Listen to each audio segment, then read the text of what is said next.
नमस्कार दोस्तों, मेरा नाम है चंदन और स्वागत है आपका हमारे YouTube चैनल एडू नगरी में। दोस्तों, आज हम लोग देखने वाले हैं ग्रुप डी में जो 24 तारीख को जो भी 3 शिफ्ट हुए हैं, इसमें क्या क्या मैथ के क्वेश्चन पूछे गए हैं उसको आज हम लोग देख लेंगे। दोस्तों, अभी तक का जितना भी पैटर्न हमने देखा है ग्रुप डी में क्वेश्चन जो पूछे जा रहे हैं इस साल, वो लगभग सिमिलर ही हैं। तो दोस्तों, हमने जितने भी क्वेश्चन करवाए हैं उसको आप बढ़िया से देख लीजिए और अच्छी तरीके से प्रैक्टिस करना है। तो हमारे जो ग्रुप डी का क्रैश कोर्स हमने जो चला रखा था उसके आप सारे वीडियो को बढ़िया से देख लीजिए, तो आपको सारे मैथ के क्वेश्चन बनने लगेंगे।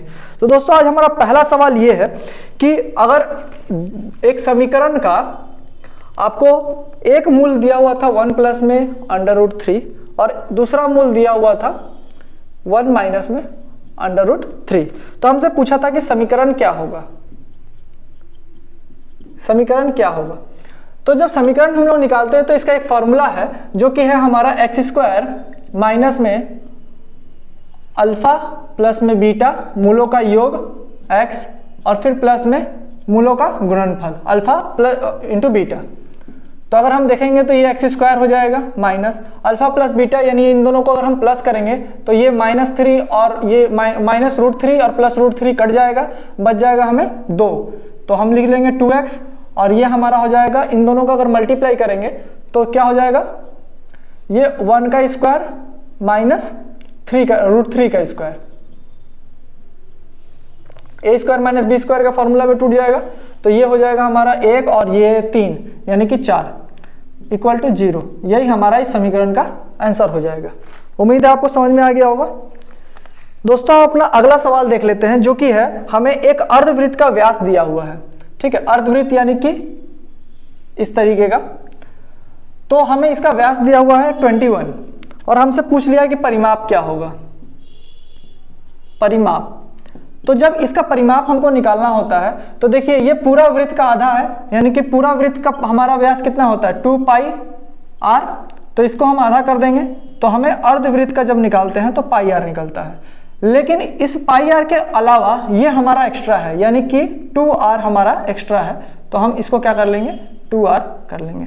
तो ये हमारा परिमाप हो जाएगा πr प्लस में 2r। तो ये पाई का मतलब 22/7 इंटू में r हमें पता है 21/2 हो जाएगा, क्योंकि पूरा व्यास 21 है। तो यहाँ से यहाँ तक कितना होगा 21/2 और ये प्लस में हो जाएगा आपका 21। और इसी को जब हम सॉल्व कर देंगे 7 × 21 और 2 से कट गया ये 11 बार में, यानी कि 33 प्लस में 21 यानी कि 54। हाँ, 54 इसका आंसर हो जाएगा। ठीक है, अगला सवाल हम लोग देख लेते हैं। अगला सवाल हमें दिया हुआ है 12, 24, 45, इसका चतुर्थानुपात। तो जब भी देखिए दोस्तों चतुर्थानुपात निकालना होगा, यानी कि हमें अगर दे दिया है x अनुपात y अनुपात समानुपात y, यहां पे हम m लिख लेते हैं n, तो हमें ये फाइंड करना रहता है। तो इसी को हम लोग कहते हैं चतुर्थानुपात। ठीक है, अगर हमें इसमें से अगर जैसे ये x अनुपात y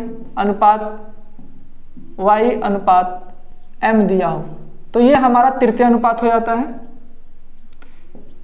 तृतीय अनुपात, और ये हमारा मध्य अनुपात हो जाता है। ठीक है, तो आपको अब समझ में आ गया होगा क्या कौन कौन सा होता है। ये आपका चतुर्थ अनुपात है, ये तृतीय अनुपात है और ये दोनों आपका मध्य अनुपात है। तो हमसे पूछ लिया चतुर्थ अनुपात यानी कि ये, तो इन दोनों का मल्टीप्लाई करके ये भाग में जाएगा, यानी कि इन दोनों का मल्टीप्लाई हो जाएगा। ये 24 मल्टीप्लाई बाई 45 डिवाइडेड बाई 12, 12 से काटे 2 बार में गया, यानी कि 90 इस सवाल का आंसर हो जाएगा।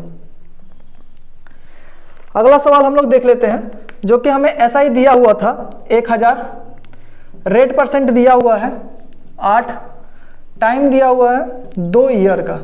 हमसे पूछ लिया है CI क्या होगा।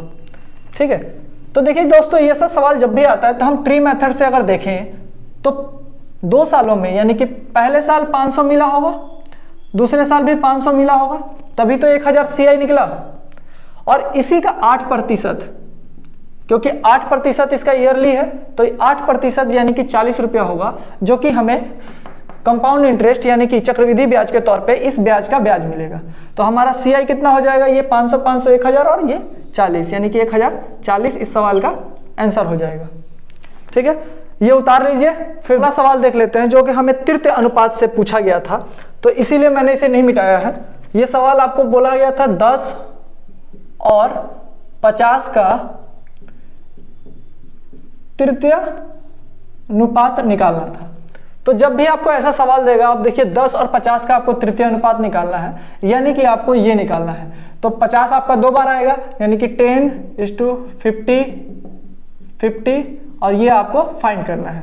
यानी कि आप क्या करेंगे, 50 इंटू में 50 और डिवाइडेड बाई 10, तो ये आपका कितना हो जाएगा 250, जो कि इस सवाल का आंसर हो जाएगा। ठीक है, अगला सवाल हम लोग देख लेते हैं जो हमें दिया हुआ है a प्लस में b का whole square minus a minus में b का होल स्क्वायर। इसी को हमको सॉल्व करना था, तो इसे हम बाहर की तरफ निकाल देंगे। अगर हम बाहर की तरफ निकाल देंगे, इसका एकदम शॉर्टकट भी अगर हम लोग कर सकते हैं, ये 4ab हो जाएगा। इसका एकदम शॉर्टकट एकदम याद रख लीजिएगा। ठीक है, ये कितना हो जाएगा 4ab। अब ये कैसे आया इसको भी हम लोग देख लेते हैं। ये हमारा हो जाएगा a स्क्वायर प्लस में b स्क्वायर प्लस में 2ab, ये टूट के बाहर आएगा। यहाँ पे माइनस है तो माइनस, इसको हम तोड़ के फिर ब्रैकेट में रखेंगे क्योंकि ये पूरा वैल्यू जो होगा माइनस में होना चाहिए। तो अब देखिए ये क्या हो जाएगा, a स्क्वायर प्लस में b स्क्वायर माइनस 2ab। ठीक है, अब इसको बाहर निकाल देंगे, a स्क्वायर प्लस में b स्क्वायर प्लस में 2ab माइनस में a square plus minus minus में b स्क्वायर और plus minus minus plus 2ab। तो देखिए ये और ये कट गया, यानी कि हमारा बच के कितना आया 4ab, जो कि इस सवाल का आंसर होगा। ठीक है, एक अगला सवाल हमको पूछा गया है जो कि रेशनलाइज यानी कि प्रमेयीकरण से है। 1 प्लस में sine square sine theta 1 minus में साइन थीटा, इसका आपको वैल्यू निकालना है क्या होगा। तो देखिए इसका जब भी इस तरीके का सवाल आए रेशनलाइज कर दीजिए यानी प्रमेयीकरण कर दीजिए। तो यहाँ पे माइनस में है तो इसको प्लस में कर देते हैं, हमेशा इसी से लेकर चलते हैं। ये माइनस में लिखा है तो इसको प्लस में लिखेंगे। ठीक है, साइन थीटा तो वहाँ पे भी 1 प्लस में साइन थीटा होगा, ये अंडर रूट बढ़ गया। आगे चलेंगे तो ये दोनों 1 प्लस बी और 1 माइनस बी का ये फॉर्म में बन गया, और इसको हम जब करेंगे तो ये सॉल्व करके हमारा हो जाएगा अंडर रूट 1 प्लस में साइन थीटा 1 माइनस प्लस में साइन थीटा, नीचे हमारा हो जाएगा 1 का square minus sine square theta. ठीक है, आगे अगर हम सॉल्व करेंगे तो देखिए ये स्क्वायर से बाहर निकाल दे रहे हैं, तो और ये हमारा क्या बन जाएगा, ये 1 माइनस में sine square theta cos square theta बन जाता है। ठीक है, तो ये हमारा हो जाएगा, हम अंडर रूट हटा ही देते हैं। ठीक है, ये हमारा हो जाएगा 1 प्लस में साइन थीटा और ये हो जाएगा हमारा कॉस थीटा, क्योंकि ये कॉस स्क्वायर थीटा बन जाएगा, बाहर निकलेगा तो कॉस थीटा, और 1 बटा में कॉस थीटा ये आपका हो जाएगा 1 बटा में कॉस थीटा हो जाता है आपका सेक थीटा, और साइन बटा में कॉस आपका हो जाएगा टैन थीटा, जो कि इस सवाल का आंसर हो जाएगा। उम्मीद है आपको समझ में आ गया होगा। इस तरीके के सवाल हमें बार बार ग्रुप डी के इस पेपर में पूछे जा रहे हैं, हर एक शिफ्ट में, हर दूसरे शिफ्ट में इसको पूछ लिया जा रहा है, तो इसे बढ़िया से आप लोग देख लीजिए। चलिए अगला सवाल हम लोग देख लेते हैं, जो हमें बोला गया है कि ए जो है वो 20 दिन में काम करता है, बी जो है 30 दिन में काम कर सकता है, सी जो है 60 दिन में काम कर सकता है। ठीक है, और जो ये बी सी है ये हर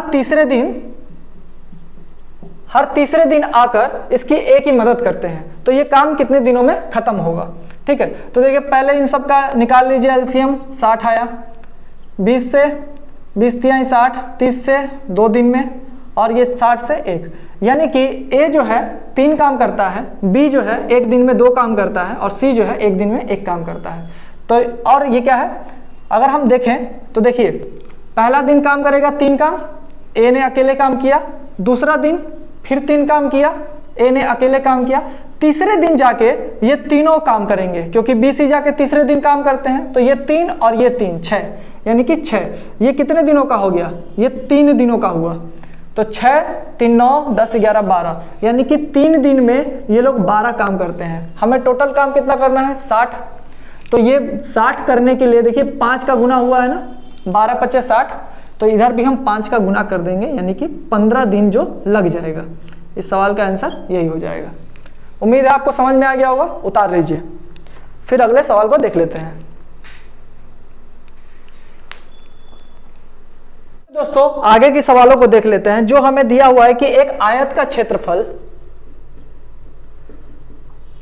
क्षेत्रफल हमें दिया हुआ है, एक 100 सेंटीमीटर स्क्वायर है, ठीक है। इसकी लंबाई जो है वो हमें दी हुई है 20 सेंटीमीटर, ठीक है। और हमसे पूछा है कि 30 रुपए प्रति मीटर की दर से एक बेड़ा लगाना है, यानी कि ये जो आयत है इसके चारों तरफ हमको बेड़ा लगाना है, तो इसका क्या रेट होगा, ठीक है। तो जब बेड़ा लगाना है तो यानी कि हमको क्या निकालना होगा? परिसीमा, यानी कि इसके बॉर्डर का जब बात हो रहा है तो हमें निकालना भी परिसीमा ही होगा। तो देखिए लंबाई इतना दिया हुआ है तो चौड़ाई कितना हो जाएगा? 20 5 100, यानी कि 5 सेंटीमीटर, ठीक है। चौड़ाई इसका 5 सेंटीमीटर निकल गया। और हमसे पूछा है तो इसकी परिसीमा क्या हो जाएगी? इसकी परिसीमा हो जाएगी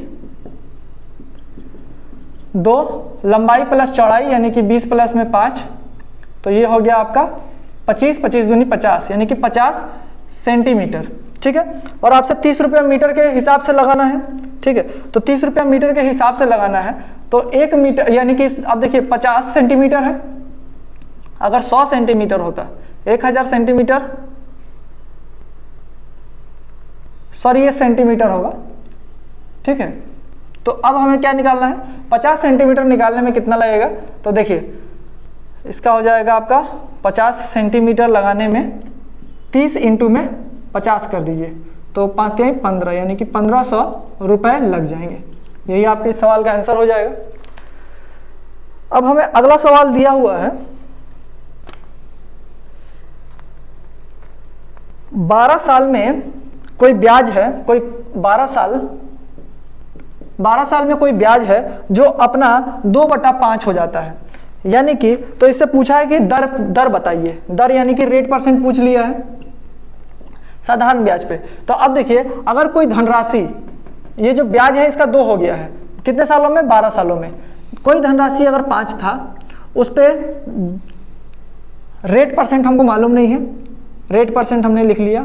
12 सालों में वो जो है 2 हो जाता है, ठीक है। तो यही निकालना है आपको। अब इसको कर दीजिए, 5 से गया तो ये 20 बार में, और ये हो गया आपका 6 10, यानी कि 20/6, यानी कि 10/3%। इस सवाल का आंसर हो जाएगा, ठीक है। अगला सवाल हम लोग देख लेते हैं, जो है x प्लस में 1, x प्लस में 21 और 3x प्लस में 9 और 11x प्लस में, सॉरी यहाँ पे -4 है, ठीक है। तो हमसे पूछ लिया है कि, और इसका माध्य जो है ये 21 दिया हुआ है, तो हमसे पूछ लिया है कि x का मान क्या होगा। तो जाहिर सी बात है कि इनको प्लस करके हम 4 से भाग देंगे तो 21 आएगा, तो हम प्लस ही कर लेते हैं। अगर सबको प्लस करेंगे तो ये हमारा x x x और x, ये कितना हो गया? 11 3 14 15 16, यानी कि ये 16x हो गया। उसके बाद फिर प्लस में ये 21 और एक 22 और 9, ये आपके हो गए 31 में से 4 घटा दिए तो कितना हो गया आपका? 27/4 इक्वल टू 21, यानी कि इसको सब सॉल्व करेंगे तो हमारा ये आंसर निकल जाएगा, ठीक है। आप लोग सॉल्व कर लीजिएगा, बहुत आसान सा है, ठीक है। अगला क्वेश्चन हम लोग देख लेते हैं, जो है हमको दिया हुआ कि 12 केले का सीपी यानी कि क्रय मूल्य जो हमें दिया हुआ है 150 रुपया है, और एक केले का एसपी हमें पता है कि 15 रुपया है, मतलब एक केला को 15 रुपये में बेच रहा है। 12 केले को खरीदा है उसने कितने में? 150 रुपये में, और एक केला बेच रहा है 15 रुपये में। तो इसको हम 2 तरीके से बना सकते हैं, या तो इसको हम 12 केले का एसपी निकाल लें, या तो हम क्या करें, एक केले का सीपी निकाल लें। तो हम एक केले का ही सीपी निकाल लेते हैं, तो ये एक केला हो गया, और 12 से इसको जब भाग देंगे तो ये 12.5 में कटेगा। यानी कि एक केला 12.5 रुपये में खरीद कर वो 15 रुपये में बेचता है, यानी कि वो 2.5 रुपये का प्रॉफिट करता है। कितने पे? तो 12.5 रुपये पे। ठीक है, इसी को आपको 100 कर देना है और ये आपका प्रॉफिट परसेंट निकल जाएगा। तो ये काटे हम तो 25 बचे और 5 से काटे तो 20 बार में, यानी कि 20% जो है आपका ये आंसर निकल गया। उम्मीद है आपको समझ में आया होगा। उतार लीजिए इसे पहले। दोस्तों हम लोग आगे का सवाल देख लेते हैं। हमारा अगला सवाल ये है कि एक चतुर्भुज दिया हुआ था और उस चतुर्भुज के कोणों का अनुपात दिया हुआ है, जो कि हमें दिया हुआ है 2:3:5:6 और हमसे पूछ लिया है सबसे छोटा कोण, सबसे छोटा कोण। तो देखिए दोस्तों ये क्या होता है, ये जो भी है हमारा कोई भी एक चतुर्भुज होता है, इस चतुर्भुज के चारों कोणों का योग जो होता है हमारा 360 डिग्री होता है।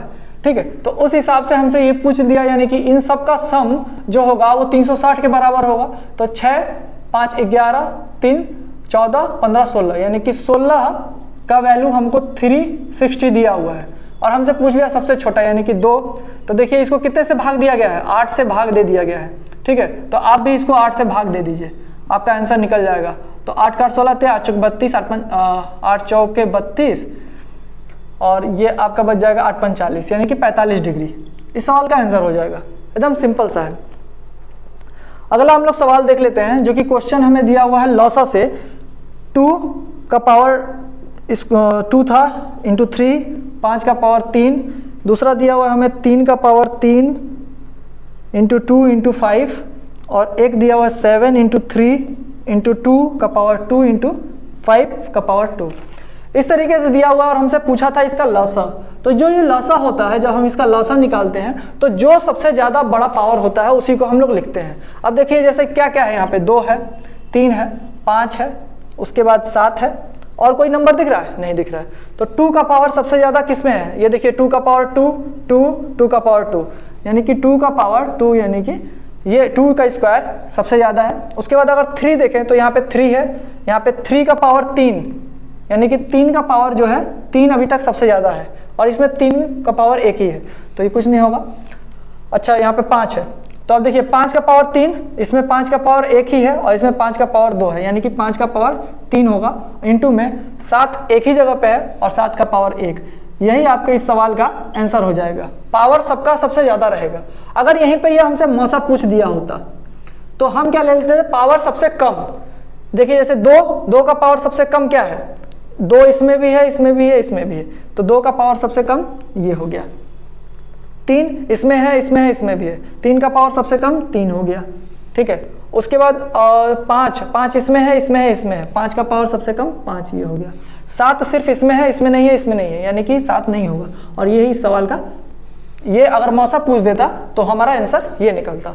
ठीक है, चलिए अगला सवाल देख लेते हैं। हमसे पूछा है 1 इंटू में 2 इंटू में 3 इंटू में, इसी तरीके से चलते हुए चला गया है 84 तक और पूछा है शून्यों की संख्या,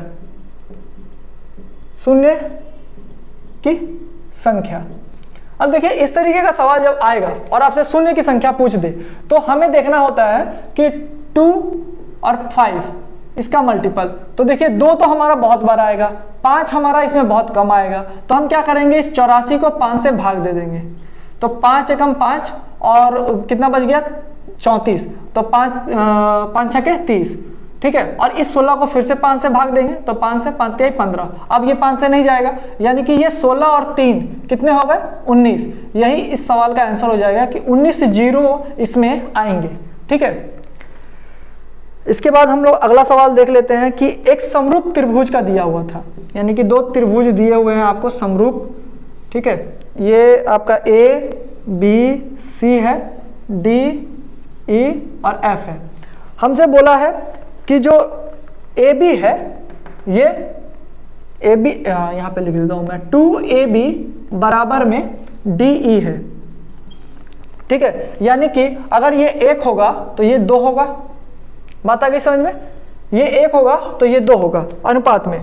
और हमें दिया हुआ है EF 8, तो हमसे पूछ लिया है BC कितना होगा। तो देखिए जब ये इसका डबल है तो यानी कि इसका ये डबल होगा, तो 8 का आधा कितना हो जाएगा? 4, जो कि इस सवाल का आंसर हो जाएगा। उम्मीद है आपको समझ में आ गया होगा। इसे उतार लीजिए, फिर हम आगे का सवाल देख लेते हैं। दोस्तों हमारा अगला सवाल एक समलंब चतुर्भुज से है कि हमारा समलंब चतुर्भुज एक दिया हुआ था, ये दो पैरेलल लाइनें हो गई, हाइट दिया हुआ था 6 और नीचे वाला या कोई भी एक दिया हुआ था 15 और ये हमने x मान लिया। हमसे बोला है कि इसका क्षेत्रफल जो है, ये पूरा इसका क्षेत्रफल जो हमें दिया हुआ 120, ठीक है। और हमसे पूछ लिया था कि ये इसका मतलब इसका निकालना है, ये x का वैल्यू निकालना है, यानी कि जो ये समानांतर रेखाएं हैं इसमें से एक दूसरी समानांतर रेखा की लंबाई निकालनी है। तो जब इस तरीके का सवाल है तो क्षेत्रफल आपको पता होना चाहिए। क्षेत्रफल होता है 1/2, ठीक है। समलंब ये जो समानांतर चित्र ये है लाइनें हैं इनका योग, ठीक है। इसे मैं अगर b मान लेता हूँ, ये y मान लेता हूँ, x माना है तो ये y मान लिया मैंने, ठीक है। तो यानी कि हम लिख सकते हैं x प्लस में y और ये हो जाएगा इंटू में आपका ये हाइट, ठीक है। मैं यहाँ लिख देता हूँ हाइट, ठीक है। इसी को कर देंगे तो ये हमारा क्षेत्रफल निकल जाता है, यानी कि 120 निकल जाएगा। तो ये देखिए 1 इंटू 2x प्लस में y हमारा कितना है 15 और इंटू में 6 इक्वल टू 120। इसी को हम लोग को सॉल्व कर देना है। 2 से हमने इसको काट दिया, 3 बार में गया, ठीक है। और ये 3 से ये भी कट जाएगा, 3 चौके 12, 40 क्या हो गया, यानी कि ये हमारा हो जाएगा x बराबर में 40 माइनस में 15, जो कि हमें मिल जाएगा कितना 30, 25। x बराबर हमें कितना निकल गया 25, जो कि सवाल का आंसर हो जाएगा, ठीक है। आगे का सवाल देख लेते हैं हम लोग। अब हमें 2 समीकरण दिए हुए हैं जो कि बोर्ड मास के रूल पे फॉलो होंगे। 30 डिवाइडेड बाई 5, इसी को सॉल्व करना था। इसको सॉल्व करना है, 5 से गया 6 बार में गुना कर देंगे, 8 चौके 8 16 तो 8 32, तो ये आपका हो गया 15 प्लस में 32 माइनस में 6, ठीक है। ये दोनों प्लस कर दिए यानी कि ये 7 हो गया और ये 3 और 1 4 माइनस में 6 यानी कि 41 इस सवाल का आंसर हो जाएगा, ठीक है। दूसरा सवाल हमको दिया हुआ है 11 प्लस में 13 इंटू में 3 माइनस में 14 डिवाइडेड बाई 7। तो 7 से काट दिए, 2 बार में गया, 13 तिया 39, यानी कि 11 प्लस में 39 माइनस में 2, इन दोनों को जोड़ देंगे तो 0, 3 1 4 1 5, 50 में से 2 गया यानी कि 48 इस सवाल का आंसर हो जाएगा। उतार लीजिए इसे। तो चलिए दोस्तों, हमने 24 तारीख के ऑल शिफ्ट के मैथ के क्वेश्चन देख लिए हैं। दोस्तों मैं सोचता हूं कि अगर आपको मैं एक घंटे तक इन्हीं मैथों को करवाता रहूं, इससे बेहतर है कि मैं आपको थोड़े से ही समय में आपको पूरे मैथ के क्वेश्चंस को मैं दिखा दूं, जो जो इंपॉर्टेंट है वो सारे ही क्वेश्चंस आपको करवा दूं। तो दोस्तों अभी तक जो भी हमारे मैथ के क्वेश्चन पूछे जा रहे हैं लगभग एक ही पैटर्न पे पूछे जा रहे हैं, तो इसीलिए आप इसको बढ़िया से फॉलो कीजिएगा और बढ़िया से इसको देख लीजिए। और अगर आपको ये वीडियो अच्छा लगा हो तो इस वीडियो को जरूर लाइक कीजिए, कमेंट कीजिए, शेयर कीजिए और चैनल को सब्सक्राइब नहीं किया तो चैनल को सब्सक्राइब कीजिए और ज्यादा से ज्यादा लोगों तक पहुंचाइए जिनका अब एग्जाम होने वाला है, उन तक भी ये सारे मैथ के क्वेश्चंस पहुंचे और वो भी इसको बहुत आसान तरीके से बनाने के लिए सीखें। तब तक के लिए धन्यवाद।